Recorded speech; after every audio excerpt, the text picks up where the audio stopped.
Hey, it's James from Marketing for Restaurants here, and welcome to episode 137 of Secret Sauce, the restaurant marketing podcast. Designing a profitable takeout business for your restaurant to survive the Caronageddon. Some restaurants are quiet, lose money, and the owner works 70 hours a week. Other restaurants are busy, profitable, and the owners work a few hours a day. What's the difference? They have a secret sauce. Join James from Marketing for Restaurants as he helps you come up with your recipe for restaurant success. Your secret sauce.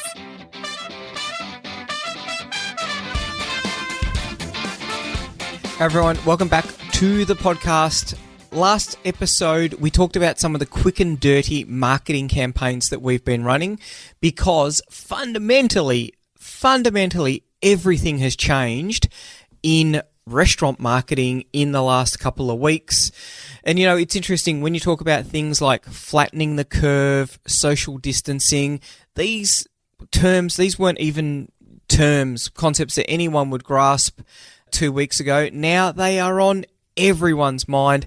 And the tragedy of it all is now that we've got words like lockdown and shutdown, these are new terms that have become very, very prominent in the restaurant industry. Multiple states in the United States are now shut down. We've got limited shutdowns in Australia of non-essential services, and one of those big things has been restaurants. Restaurants are no longer able to do dine-in. They are restricted to takeout only. And this is something that we're seeing around the world as governments struggle to flatten out the curve, to decrease the number of people who are presenting to emergency departments and potentially need ICU beds. So there has been an unprecedented demand across the board for people looking for help on building a takeout or delivery business for their restaurant. In fact, I think actually the last episode that we did was where we talked about how last week every restaurant had become an entrepreneurial startup. That's right. We're smashing out the podcast to try and get the information into the hands of as many restaurants as possible so that as many restaurants as possible can survive through to post-Caronageddon. And that's because a lot of restaurants are now pivoting to delivery and or takeout. Restaurants that would have never done it. And I know that we were working with a restaurant last week that was fine dining. Ultra high end, ultra high end, now looking to do takeout to try and keep as many of their team employed as possible and to keep some cash coming in so that they can keep the doors open. And that's one of the things. So people have been pivoting. They've been trying to come up with business models that are going to work for them. Knowing full well, last week we thought a lot of this was going to happen, that the restaurants were going to be shut down and restricted to takeout and delivery. Also, we've been looking at runway. What are the costs going out? What's the money coming in? And this is what's driving people to look at the way that they structure their business. What revenue can they get it in? What products is it that they're going to be able to do that with? And some restaurants are coming up with some really innovative ways of keeping the lights on and keeping a pot on the stove. So let's have a look at how you're going to set up your delivery/takeout part of your business. Once again, everything is very different to what it was 2 weeks ago. Still, the dominant narrative is, we've got food, seeing the restaurant supply chain as being a lot more robust than the supermarket supply chain. So if you want a burger, then, you're going to have to go to a burger restaurant to get it because you may not be able to get the mince to be able to cook it. They're the kind of marketing messages that we're pushing. The other thing that is working really well is support a local business. People want restaurants to be around in 4, 6, 8 weeks. And you know what? I think that that's probably what we need to be thinking about, is creating a vision of how you can get your business, your restaurant. Oh, excuse me, I just yawned. It's late here. This is the end of a 12-hour day for me. Just trying to keep as many restaurants going as we possibly can. So when you're limited to takeout and delivery, this is what you need to be thinking about. How is it that you're going to do it? Now, a lot of people are going with businesses like Menulog, Just Eat, Uber Eats, Deliveroo. Interestingly enough, some people have had trouble getting on to Deliveroo. Now, we don't know what's going on. This is in Australia. We don't know whether they're shutting up shop. They've been entering their details in. No one's been getting back to them. Now, we don't know if there's been a huge influx or whether there's something going on in the back end with Deliveroo. Interesting. Once again, Australia isn't big enough for 4 delivery aggregators, and we've got DoorDash, Menulog, Deliveroo, and Uber Eats. Obviously, Uber Eats is the number one, the big giant in the room. The others, it's going to be a race between the quick and the dead for those guys, as well as for many restaurants. The big piece of advice that we're doing is that now is not the time to be competing on price. And there's a couple of reasons for that. One, people are prepared to support a local business. Two, if you've got food that they can't get in the supermarket, then they're less likely to quibble over price. One of the main competitors for a restaurant, which is, cooking it in your own home, that's slowly dying off. People are obviously doing lots of hoarding, but some staples like pasta, like flour, like meat are becoming increasingly difficult to find. So there's a big opportunity there. And the last one, which I think is that the last reason you don't want to be competing on price, is the fact that if delivery is your only source of income, you don't want to be shipping out every meal at a loss, because you will go broke quicker than anything in these desperate times. So you've got to be making sure that there's decent margin in there. Now, of course, what you can do is order direct and save. So if you're using something like FROLO, and you can use FROLO, so FROLO is our free restaurant online ordering system. Check it out on the website. Please have a good look. Don't go ringing up and saying, is it really free? It is really free. It's been free for the last 2 years, and the team is really struggling to get people onboarded. We've added more in the last week than we added in the last quarter last year. So it's been going completely bananas. Make a decision about what platform you're using. And so it's free, so we don't really care if you use it or not. The obvious benefit is it's free, you get paid in 2 days, and you get to retain all of your customer details, which means that you can start doing things like a loyalty program. So it's got an inbuilt loyalty program, which means that you can put in buy 10 meals, get the 11th one free. That means every time someone sends out, they're going to say, thank you, you've accrued a loyalty bonus of $20. You're only 6 orders away from receiving that. We know that helps you to turn your new customers into repeat customers, because they're already thinking about that money that they're accruing as their loyalty bonus and what they need to do to get it. You can also use the other delivery aggregators if you're not going to do delivery. So if you want to be able to deliver in people's houses or to people's houses, then you can look at the delivery aggregators. Just make sure that pricing is right. If you're using FROLO and doing your own deliveries as well, the opportunity is to order direct and save. What I would do, put your prices up 35% on Uber Eats, put them up 10% on FROLO, and because that's going to be a little bit more profitable for you. People are going to see it's 25% cheaper, and they're much more likely to order from you. Then you've got your front of house staff who now have nothing to do. They could be doing the deliveries for you. That's a way of keeping everyone in the team employed, which I think is one of those really important things that you want to be sort of aiming towards. Now, there's a couple of options there. You may only do delivery through the aggregators, which means that you don't have to worry about delivery. That's fine. You might do pickup only, which means that the customers are going to come to you. Some people in some states are going to be looking for an excuse to get out of the house if they're cooped up there, if they're working from home, or if they're in a lockdown. In some places, they're able to come out to the restaurant. It's a little bit of social contact that people are going to be absolutely desperate for. Desperate.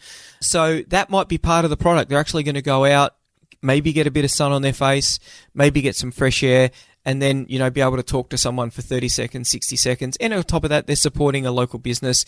You can show them how appreciative they are. But pickup only, definitely a thing. If they're using something like a delivery aggregator to do pickup, then drive them to that and to FROLO and say, hey, you can order direct with us, and it's going to be significantly cheaper. If you've put your prices up 10%, then you're going to be 10% better off from everyone who picks up directly from you. And the customers are going to be saving a fortune as well. So they'll love that. Think about the packaging. And this is an interesting thing. A lot of restaurants have been scrambling to get packaging to be able to deliver or just do to pick up. It doesn't have to be too fancy. We've been seeing people who've been just putting them in those aluminum containers with the top on them. Quick and dirty, this is what the secret is all about. The one thing that I would say, though, is think about your menu. Don't put your entire menu on your takeout menu. Have a think about what's going to travel well. Have a think about what is going to eat well. And my thing is, chips don't travel that well. They don't work that well. So think about maybe not having, all of the items in there on your new takeout menu. Just going back to if you are doing delivery. Now, one message that we've been getting our customers to use, we've been just slowly doing the rounds of calling our customers, going through some marketing ideas for them. That's one of the benefits of being a Marketing for Restaurants customer. But I think it's important to share with everyone who's listening to the podcast what we're seeing is working, just because of the fact that these are such dire times. Photos of your team. And so one of our customers spoke to us on Friday, and he said, everyone in our team is going to be doing our own deliveries. And he said, it's our own family. And I said, this is such an important part of your message. And he goes, what is? And I said, well, the fact that it's your family. So there is growing concerns over the health of the Uber Eats delivery guy. No one's taking his temperature. No one knows if he's sick or not. He's probably on minimum wage. He's probably desperate for the cash. So he's actually got, and in some countries, he may not be entitled to adequate healthcare. So he can't get decent healthcare, and he's struggling for accommodation and to literally eat. So they're much less likely to stay away if they are sick. And this is going to be a growing issue, I think, over the next couple of weeks as departments of health look at where the vectors are. Who is it that's spreading this disease? We only need one of these people to be doing it, and then that's going to create significant issues. So if you can build your own delivery team, and what these guys have done is they've taken a photo. It's literally a family photo. Hey, here's our family. You know that we're a family-run restaurant. It's the family that's going to be doing deliveries because we think it's really important that we get the food, not only that we cook our food up, but we get it to you nice and quickly, and most importantly, safely. So it's our family. We trust them. Your delivery is going to be safe.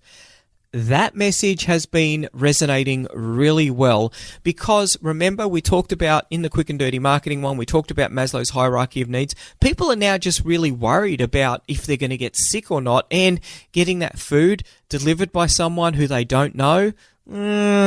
Is it going to be safe? We've already had food safety issues in the past with the delivery aggregators, only going to become a bigger issue now that all of the governments are really looking very, very closely at everything that they need to do to flatten the curve.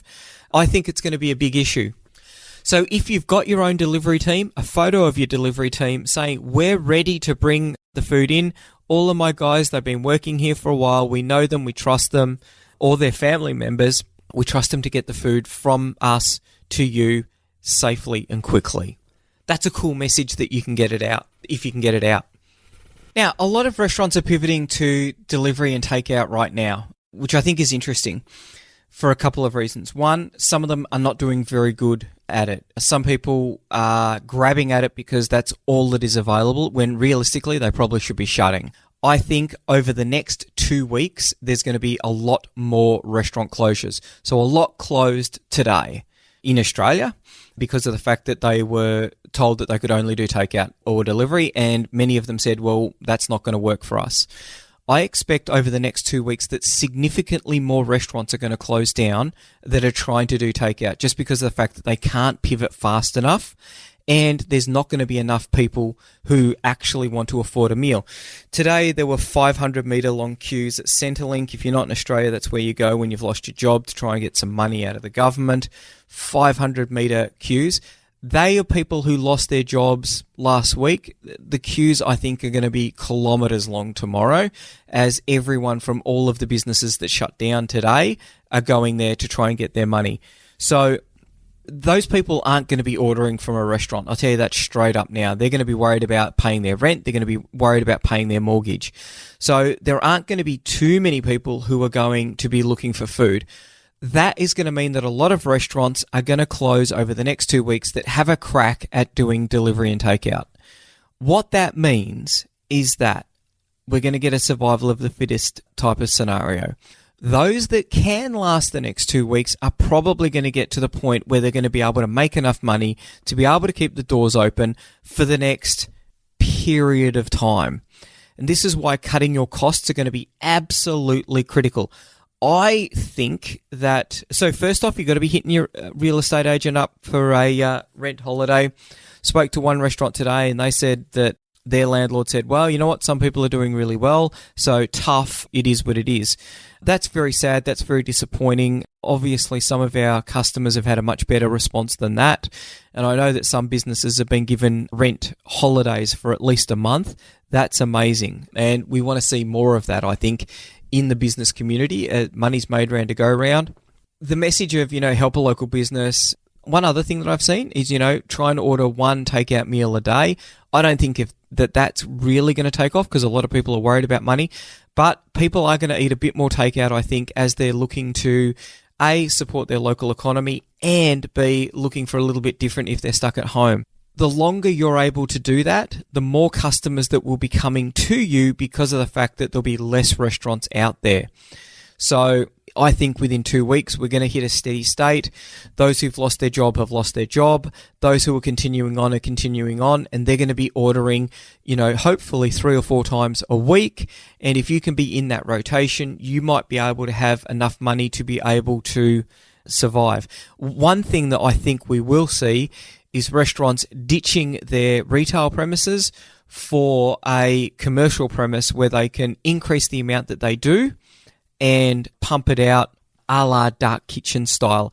But these will be dark kitchens owned by restaurant owners looking to really innovate around that takeout only type space. So that's about it. Another quick and dirty podcast as we iterate through all of the changes in the Caronageddon for your restaurant.